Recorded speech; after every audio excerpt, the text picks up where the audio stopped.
Okay, so here I am holding up some dry ice and showing you that it's possible to hold it in your hand without it burning you if you're careful. After a few seconds it starts to bother me, so I hold it with my nails, but you can always use tongs to do it. Dry ice is frozen carbon dioxide. It's way, way colder. It was made at very, very low temperatures and under high pressure. The first lab that you had to do with the dry ice was take it and put it inside of a balloon and then tie off the balloon so that you could notice that the dry ice is turning directly from a solid to a gas. So because it's really hard to get that piece of ice into the balloon on camera, I did it without putting it on camera, so it's already in there. So you can see there's the ice already in the balloon. I'm going to tie it off, and then I'm just going to put it aside, and you'll see that over time the balloon expands because that ice is turning directly from a solid to a gas. You can already see it starting to expand a little there, and then I'm going to put it down on the side and go on to the next lab while it continues to expand off on the side of the camera. So there it is. It's just going to sit there for a little while. Meanwhile, I'm going to do the next lab, which is called boiling cold water. What you do is you get a few pieces of ice, put them into your beaker, and I actually needed a few more, so I reached into my box and put some more in there. And then you pour some water on top of them. When you do that, the water begins to give off this smoke, which is really just water vapor above the water, turning to a liquid because it's so cold. And down there at the bottom you can see bubbling, and that's because the carbon dioxide solid is turning directly to a gas, and those gas bubbles are bubbling up through the liquid. So the water's not hot, it's freezing cold. The carbon dioxide to the carbon dioxide, that water feels like it's super, super hot, so it turns it to a gas, and so it's bubbling up through the water. That fog, again, is due to water vapor that's in the air. It's invisible to you, and it's turning to a liquid fog or a cloud because it's hitting the cold air that's near the dry ice. In the next lab, you just had to add a drop of dye and see if you could turn that fog green. And disappointingly, you cannot. And that's because the fog, remember, is produced from water that's already in the air. The green liquid below it is not the same liquid. So that's just to help reinforce the idea that you can't turn that fog green, because in order to do that, you would have to have molecules of dye turn to first a gas to get into the air, and then liquefy again in the air. And that's not going to happen. I added a little more water just to get more fog, so you can really see the contrast between the color of the fog and the color of the water.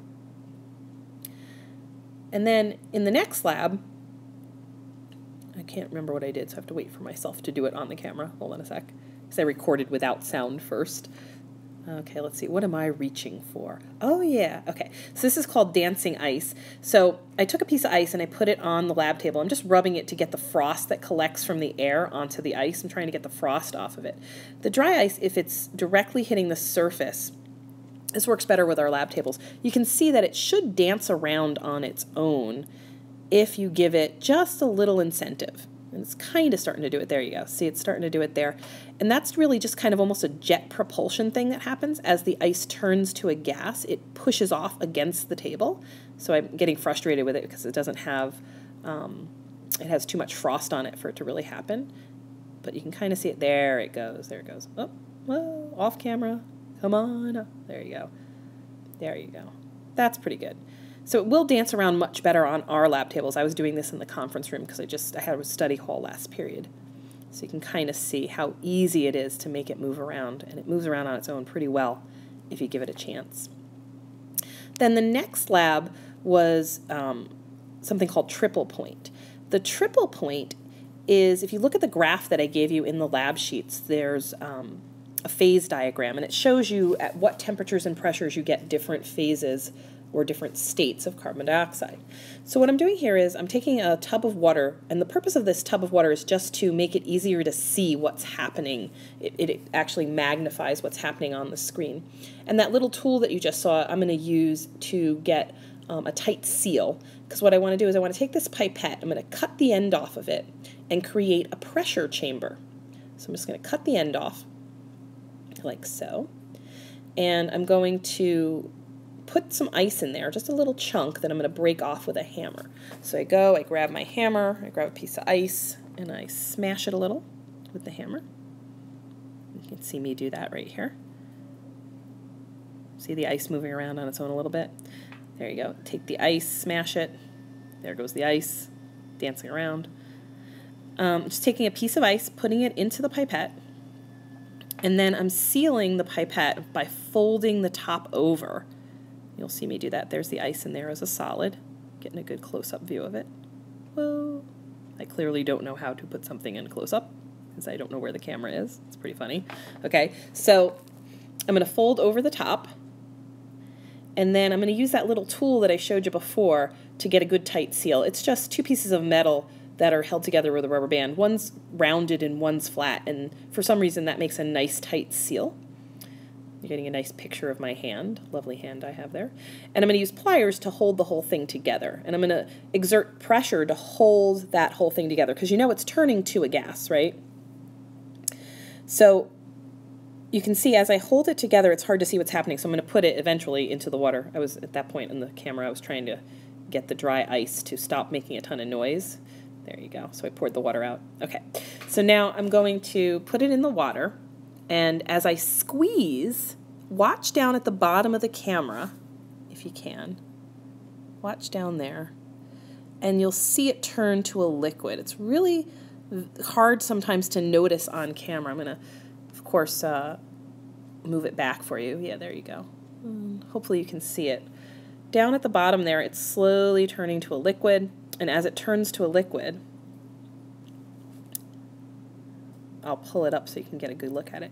As it turns to a liquid, it'll eventually turn to a gas in there because it's going to get to the triple point. At the triple point, it can be a solid, liquid, or a gas, so it'll sort of cycle through all three. And eventually, the pressure will build up to such a point that it explodes. And as soon as it explodes, you see how it goes back to being a solid? Isn't that neat? So you can turn dry ice to a liquid, but only at very high pressures. That's why it's called dry ice, because it's always dry when you have it at these pressures, at normal pressures. And then there was a lab I forgot to do. I completely forgot to bring a match with me to the conference room, so I couldn't light this alcohol burner. But had I lit the alcohol burner, I could have put out the lit flame using the fog that I create from the dry ice. I could have poured it over it. But unfortunately, being dopey, I forgot to bring the match with me to the conference room. So this is me trying to explain to you how it would put out the flame if you had the dry ice and the flame and everything going. So very embarrassing once again. Clearly don't know how to make a video. Okay, and then last but not least, this is pretty cool. I have something called a super cooled liquid that I produced. In this plastic tub, which is frost covered, so I'll wipe off the frost and I'll turn it around too so you can see better. What's in there is just regular alcohol from our big alcohol box. And it's all different colors because I've been putting things in it all day. But in here, this alcohol is going to be super cooled because I'm going to add a ton of dry ice to it. It can get colder than water can when you put dry ice in it because water will freeze at 0 degrees Celsius, but alcohol freezes at a much lower temperature. So therefore, the dry ice can cool it off more than it can cool off liquid water. And you can see all the bubbling that it's doing as the gaseous carbon dioxide bubbles off. And what you're seeing in there floating around are bits and pieces of flour, because what I want to do is I want to freeze some flowers, and I also want to freeze some chunks of mandarin orange. You can see there's a flower that's been in there a while and it's frozen. Here's one I'm holding up on camera that's not frozen, it's just a regular flower. I'm going to put that one in there too. And then I'm going to show you how after the flour's been in there a while, and after some mandarin orange slices have been in there a while, because both those things contain lots of water, the water in them will freeze, and when you take them out, it has this cool effect. I also put a balloon in there. It's just filled with regular air. And what's cool about this is the air inside that balloon, because it's getting so cold, it won't liquefy the air, but the air will get much closer together and have a lot less pressure. So you'll see the balloon will kind of change shape. It's kind of neat. See how it's flat on one side, the side that was in the liquid? That's because the air pressure in there is so much lower from being so cooled off. Okay, so now I'm going to pull out a piece of mandarin orange, and you can see how weird looking it is now, and I'm holding it in my hands. It was really, really cold. It was freezing my hand. It's really odd looking, and then I'm going to try and hit it with a hammer. It's going to try and escape on me, which is also kind of amusing. But you can check this out. Watch. So I'm going to hit it with the hammer, and whoop, there it goes. So then I got smart and I held it, or actually I just aimed better. There you go. And you can see it kind of cracks almost like it's made of glass. And the same thing's going to happen with the flour now. So I'm going to put a frozen flour down, and you'll see it's pretty neat. It's like it turns the flour almost to like crystalline form, so it's like glass. And you can see you hit it on the table, and it shatters. It's pretty cool. It's kind of hard to see on camera, but it has this glass feel to it. It's kind of neat.